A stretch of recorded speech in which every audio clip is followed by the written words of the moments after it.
रात के 2 बज रहे थे। जोरों की बारिश हो रही थी। घना अंधेरा था।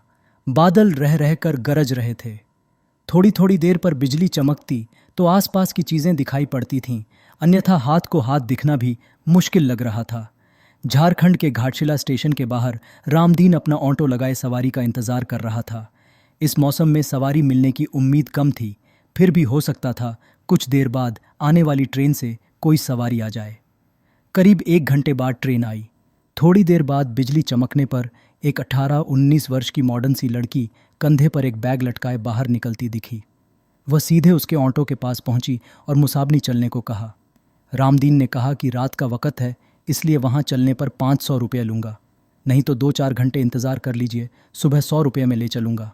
लड़की बोली, अभी 200 रुपये रखो, बाकी वहां पहुँच कर दूंगी, और ऑटो पर बैठ गई।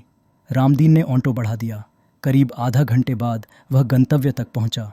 एक माकन के बाहर लड़की ने गाड़ी रुकवाई और घर से पैसे लेन की बात कहकर अंदर चली गई। काफ़ी देर तक वह नहीं लौटी तो रामदीन अकेले बैठे बैठे परेशान हो गया। उसने घर का दरवाज़ा खटखटाया। काफ़ी देर बाद एक बूढ़े ने आंखें मलते हुए दरवाज़ा खोला। उसने पूछा, कौन हो तुम और इतनी रात को किस लिए आए हो? रामदीन बोला, जो मैं साहब थोड़ी देर पहले आई हैं, उन्होंने मेरा पूरा भाड़ा नहीं दिया है। बूढ़े ने आश्चर्य से उसकी ओर देखा। बोला, ता यहाँ तो कोई में साहब नहीं रहती, मैं अकेला रहता हूँ। रामदीन की नज़र एक फ़ोटो पर पड़ी। उसने कहा, यही मेम साहब तो आई थीं, उन्हें स्टेशन से लेकर आया हूँ।